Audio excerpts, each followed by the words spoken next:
In this video, I take on the challenge of a Red Riding Hood themed shoot in the studio. AdoramaTV presents Take and Make Great Photography with Gavin Hoey.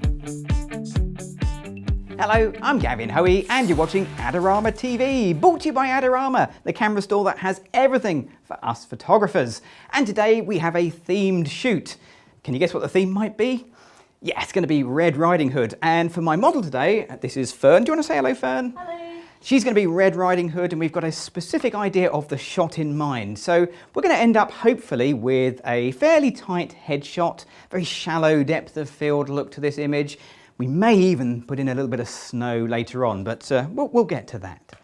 So let's talk about lighting first of all. Now for this shoot, I'm going to be using my little Streetlight 360 and we've got it here with a beauty dish and the shower cap on. Now that's going to be the key light, the main light, but we'll build this up bit by bit. Let's start with this light. Let's see how it comes out on its own.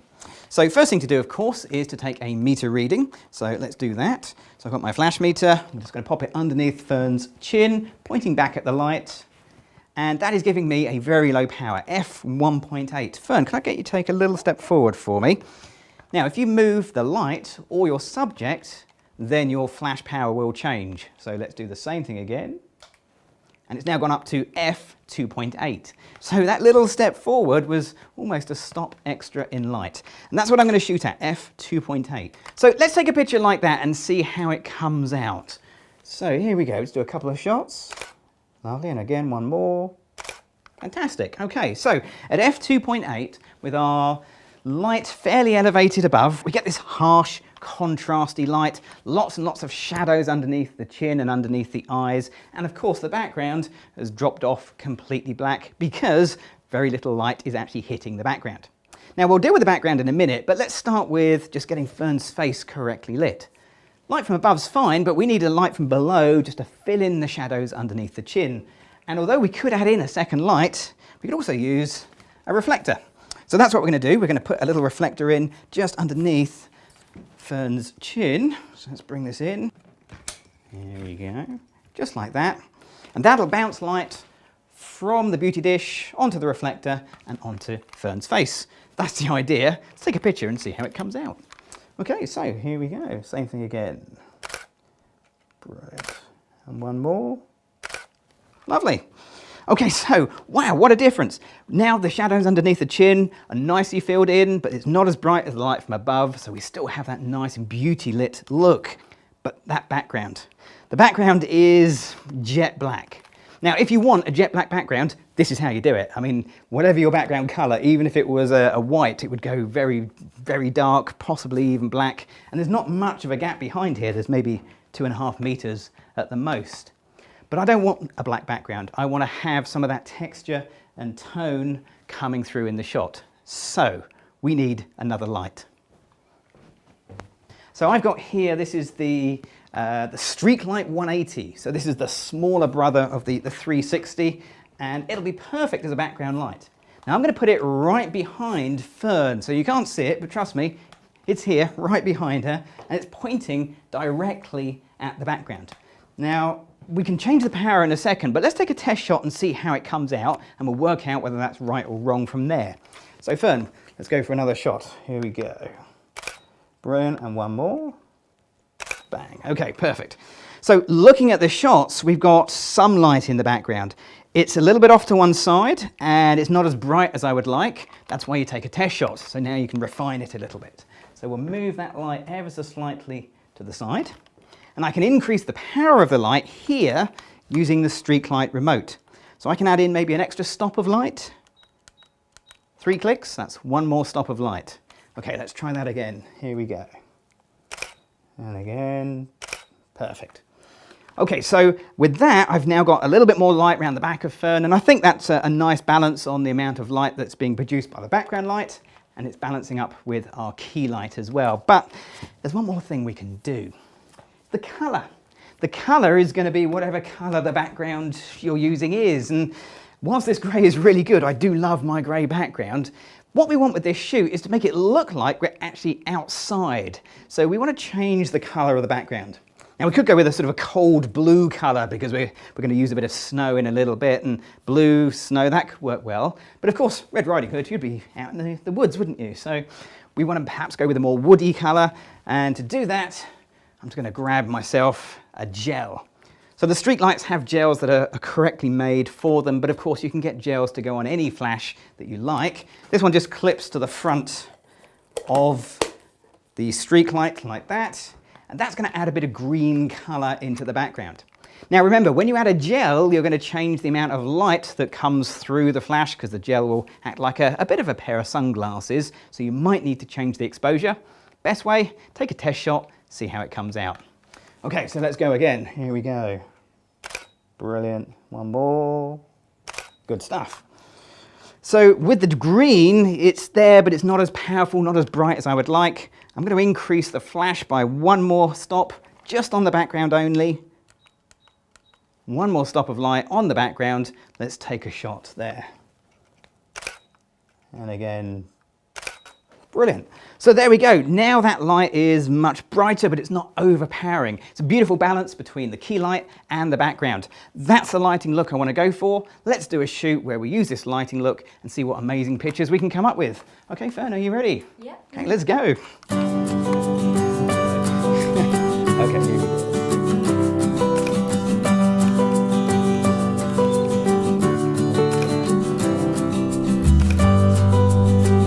So you just look down towards there.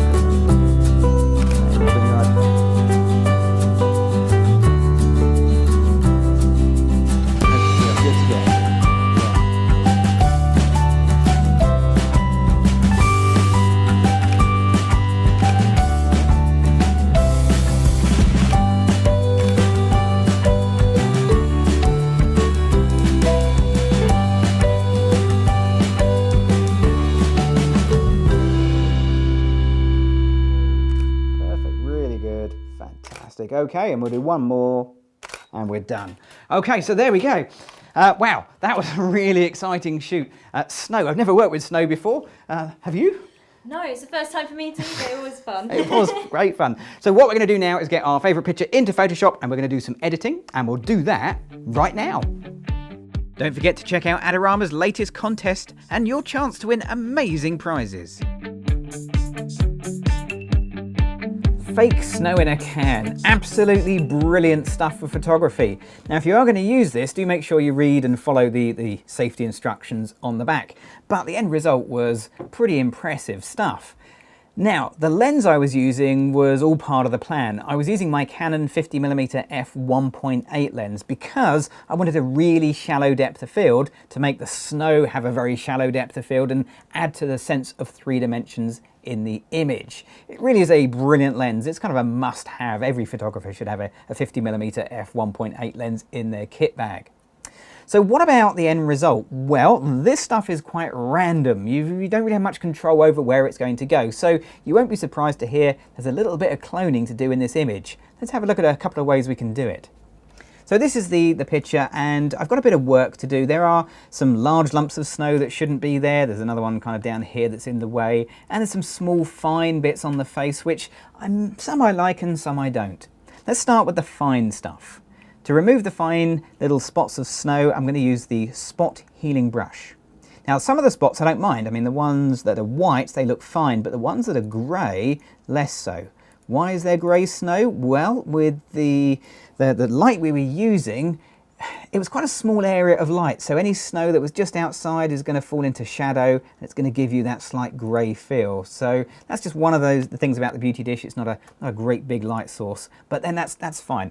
I'm not going to take all of them out. I'll leave a few on because it adds to the feeling of snow.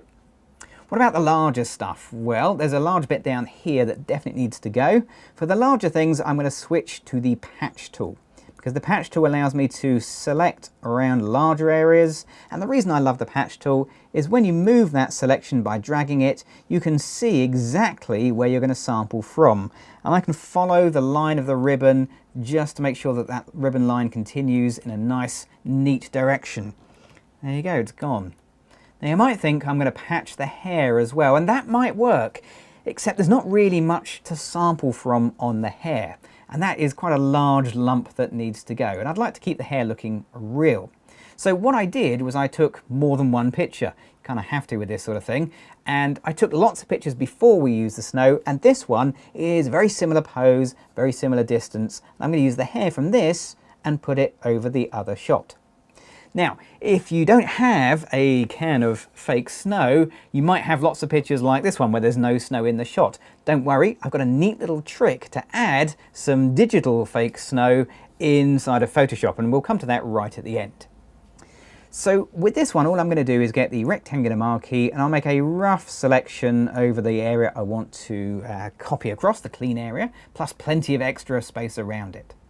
I'll go up to Edit and Copy.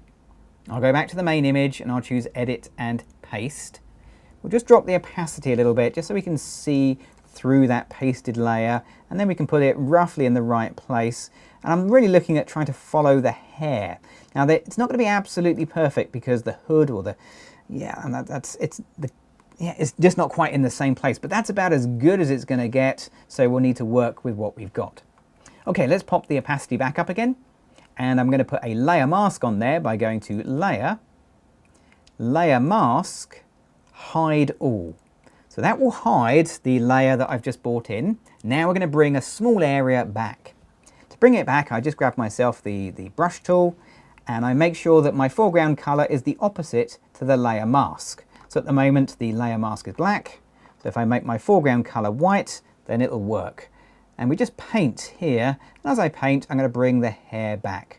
So we're just going to use a small brush to start with so I can work out how much space I've got. Okay, I can't do that bit because we will get the hood coming through. I'll swap to black and I'll paint that back in. So we're going to have a little bit of snow on there, but I don't think that matters too much. Now there's a definite difference in color, so this is where we're going to use a much bigger brush. We'll make sure we're working with white again, and we'll just put a little click in here just to try and feather that in slightly.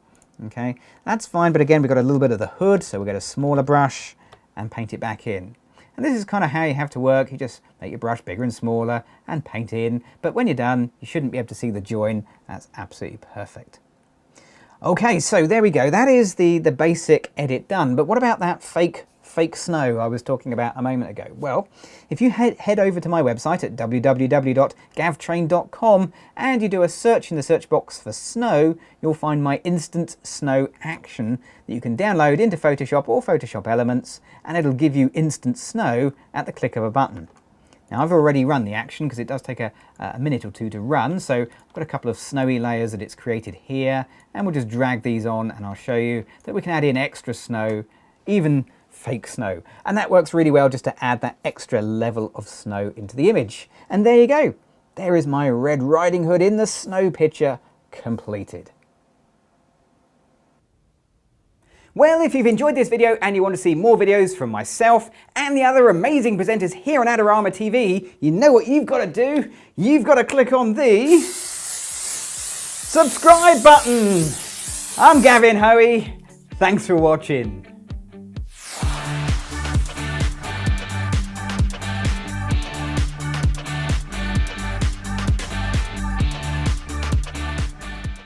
Great looking prints at low cost? Be sure to visit our easy to use online printing service.